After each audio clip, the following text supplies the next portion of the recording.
Vous le savez, depuis vendredi, c'est donc cette 29e édition du Téléthon en France. Pour le moment, le montant des promesses de dons s'élève au niveau national à 34 millions d'euros.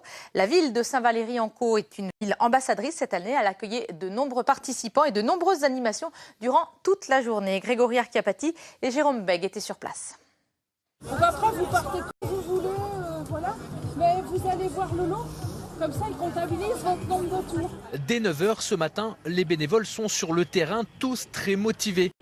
Quand certains installent leur stand, d'autres sont déjà prêts à donner de leur personne. C'est le cas de ces cyclistes encouragés par des marcheurs. C'est une bonne action, c'est quelque chose qu'on a l'habitude de faire chaque année et c'est notre moyen de participer. La centrale va abonder à chaque tour de bassin qu'on va réaliser de 1 euro. On est très nombreux du club à venir le faire et c'est la bonne action annuelle, on va dire. À quelques mètres de là, une spécialité bien normande est en pleine préparation et tout est réalisé avec des anciens outils. Ils ont apporté le matériel, on a apporté notre pressoir, le grugeoir et on vous a installé toute une scène pour vous montrer comment ça se passait. Et là, on a ramené un ancêtre qui a plus de 100 ans, là, à peu près, qu'on a récupéré dans une grange et qu'on a remis, pas en route, mais en exposition. Spécialement voilà. pour aujourd'hui. Spécialement pour aujourd'hui, voilà. Pour ça qu'il n'est pas trop... Vous pouvez regarder, vous allez voir. Il n'est pas très... Mais il tient encore et on pourrait encore s'en servir. Joindre l'utile à l'agréable, c'est aussi cela, l'esprit du Téléthon. D'ailleurs, les visiteurs ne s'y trompent pas en achetant du cidre ou en admirant les spécialistes du trial. Je pense que c'est très nécessaire pour sauver ces petits-enfants qui sont atteints d'une maladie très difficile à guérir. Donc il faut tous participer. Le Téléthon, c'est une bonne cause, il faut que les gens soutiennent. Et puis nous aussi, ça nous permet aussi en même temps de promouvoir aussi notre discipline qui est peu connue, quoi. Malgré le froid, les Valriquais ont tous répondu présents pour porter les couleurs de leur commune, l'une des 6 villes ambassadrices de ce 29e Téléthon.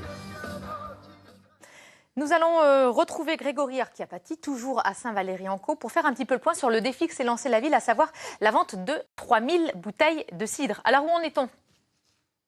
Eh bien écoutez, on se rapproche petit à petit de la fin de cette 29e édition du Téléthon ici à Saint-Valery-en-Caux et vous le voyez derrière moi, il y a encore beaucoup de monde, du monde qui s'interroge notamment sur le défi à réaliser, à savoir vendre 3000 bouteilles de cidre ou plus. Alors pour en parler, j'ai à mes côtés Henri Van de Voort, qui est le pilote local du Téléthon. Bonsoir, alors est-ce que vous pouvez nous dire ce défi, il a été relevé ? Oui, il a été relevé, il a même dépassé nos espérances parce qu'on peut annoncer qu'à 7 heures, nous avons passé les 3800 bouteilles pour une cible de 3000 bouteilles, donc au-delà de nos espérances. C'est une réussite de toute la population, de toutes les associations, la communauté de communes et grâce à la municipalité de Saint-Valery-en-Caux, une grande réussite pour tout le monde.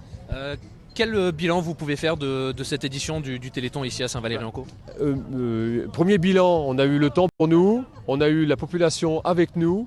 Comme je dis, le premier bilan très positif, très positif, une grande réussite. Les activités se sont bien passées. Globalement, tout s'est bien déroulé. Des problèmes techniques, des friteuses en panne, une sono en panne, mais c'est que du détail. Et c'était la fête pendant ces 2 jours, on a vraiment vécu une fête à Saint-Valery-en-Caux. Très bien, je vous remercie. Donc vous l'avez entendu, les Valriquais se sont vraiment mobilisés en nombre ici pour que cette édition soit réussie complètement. Et puis pour les retardataires, n'oubliez pas, appelez le 3637 pour faire vos dons.